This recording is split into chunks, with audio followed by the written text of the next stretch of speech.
ઉમરા પોલીસના કોન્સ્ટેબલની દાદાગીરી સીસીટીવીમાં કેદ થઈ. ઉમરા પોલીસ સ્ટેશનના કોન્સ્ટેબલની દાદાગીરી સીસીટીવીમાં કેદ થઈ. મોડી રાત્રે દુકાન ખુલ્લી રાખવા બદલ વેપારી પર હાથ ઉઠાવવાનો આરોપ. દુકાનમાં લાગેલા સીસીટીવી કેમેરામાં સમગ્ર ઘટના કેદ થઈ. વિડીયોમાં કોન્સ્ટેબલ દ્વારા દુકાનદારને લાફો મારતો દેખાય છે.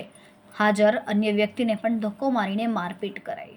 કાયદાકીય કાર્યવાહી કરવાની જગ્યાએ સીધી મારપીટનો રસ્તો અપનાવ્યો. પોલીસની આવી હરકત સામે ગંભીર પ્રશ્નો ઊભા થયા છે.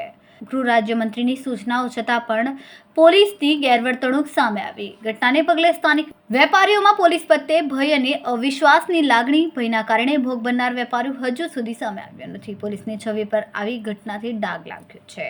સોશિયલ મીડિયા પર વિડીયો વાયરલ થતાં ચર્ચા તેજ થઈ છે. ઉચ્ચ અધિકારીઓ દ્વારા તપાસની માંગ ઉઠી છે. કોન્સ્ટેબલ સામે કડક કાર્યવાહી કરવાની માંગ ઉઠી છે. કેમેરામેન સેનિલ વિરાણી સાથે વિશાલ છેઠા, માનવ પ્રભા ન્યૂઝ, સુરત. અમારા વિડીયોની નવી અપડેટ મેળવવા માટે સબસ્ક્રાઇબ કરો માનવ પ્રભા ન્યૂઝ ચેનલને. બેલ આઇકન ક્લિક કરો લેટેસ્ટ વિડીયો સૌથી પહેલા મેળવવા માટે.